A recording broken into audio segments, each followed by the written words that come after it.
Good morning, students. We are going to discuss about CS 8603 Distributed System Introduction. Our learning objectives are: we are going to learn about the concepts behind distributed system and what is the relationship between the parallel system and the distributed system. First, we have to know what is the definition of a distributed system. A distributed system is a collection of independent computers. They are interconnected via the network.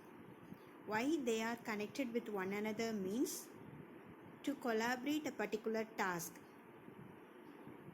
To complete a particular task, several computers must be connected with one another, and such type of collection is called as a distributed system. So what do you mean by distributed computing means is a computing performed in a distributed system is called as a distributed computing. We have to know what are the characteristics of distributed system. Since the computers are scattered around worldwide, we cannot maintain a common physical clock, and they don't have any shared memory. All the computers are geographically separated from one another, and all are having autonomy in nature, and all the computers may be in different formats. They can go with a different architecture, different instruction format, etc. What are the main differences between the centralized system and the distributed system? So in centralized system, by using a single CPU, we are doing several jobs. Whereas in distributed system, the jobs are distributed among several processors, and all the processors are interconnected with the help of the computer network. In centralized system, we can have the shared memory and the shared variable. Whereas in distributed system, we cannot maintain the shared memory and the shared variable, and we cannot have a global state also. In centralized system, we can have a physical clocking facility, whereas in distributed system, we cannot maintain a single clock. So we don't have no global clock. The relationship between the computer system components and the distributed system: each computer has a memory unit and the processing unit. All the computers are connected with one another through a network. So the network may be the WAN network or the LAN network. So how these computers are connected to distributed networks means with the help of a middleware, which is called as a distributed software. By using this distributed software, we are connecting the computers to distributed system, and it derives the distributed system. At the same time, it preserves the heterogeneity of the distributed system. So what is heterogeneity? Different formats, different representation. So each and every computer can have its own representation, its own architecture, its own hardware, its own softwares.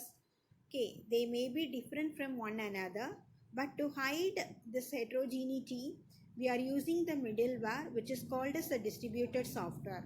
So what is computation and what is run? A computation or run in a distributed system is the execution of process to achieve a common goal. It is termed as a computation or run. What are the driving factors behind the distributed system? The main driving forces are inherently distributed computation, resource sharing, access to geographically remote data and resources, enhanced reliability. For these reasons, we go with the distributed system. Inherently distributed computation. So you can perform the computation at geographically remote location. Resource sharing. From anywhere from the world, you can retrieve the database, you can get the special libraries, you can get the file copy, etc. Access to geographically remote data and resources. even my file resides in anywhere in the world, by using the distributed system, by using a distributed software, you can access the remote data as well as you can access the remote resources also. Enhanced reliability. So we can have multiple copies of same resource, that is same file can be replicated to many places. So you can distribute the resources in several locations, so it increases the reliability also. Relation to parallel system. So parallel processing systems, it divides the program into multiple segments and each segment is processed simultaneously. A parallel system is broadly classified into three types: multi-processor system, multi-computer parallel system, and array processor. So what is multi-processor system? From the name itself, we can know that this architecture comprises multiple processors and they can directly access the shared memory and they form a common address space. So this architecture is shown in the figure A. So in these processes, we cannot maintain a common global clock. So here we have two different architectures, uniform memory access and non-uniform memory access. So what is uniform memory access means? All the processes share the physical memory. Okay, that is from the figure A, you can see that all the processes share the physical memory. All the memories can be accessed in a centralized manner. So we maintain the equal access time. That's why it's called as uniform memory access. To access a particular memory word from the memory, all the processes requires equal amount of time to access a particular word from the memory. So that's why it's called as uniform memory access. It provides equal access time. Whereas in non-uniform memory access model, the access time varies. It depends upon the location of the memory word. So here, the shared memory is physically distributed among all the processes called local memories. See the figure B. So each processor comprises its own local memory, and since the memory location varies from one processor to another, the access time also varies. So that's why it's called as non-uniform memory access.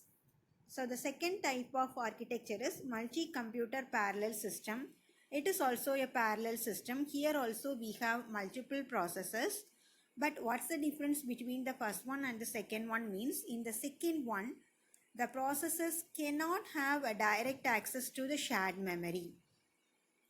So here they may form or they may not form a common address space, and here also we cannot maintain a common global clock. So it is represented in the figure B. The third type is array processor.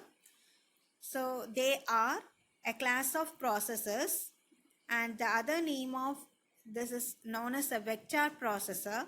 Why it is called as array processor means it executes one instruction at a time in an array or table of data at the same time.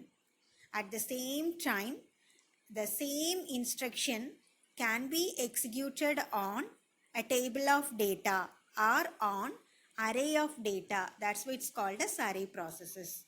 So thank you so much.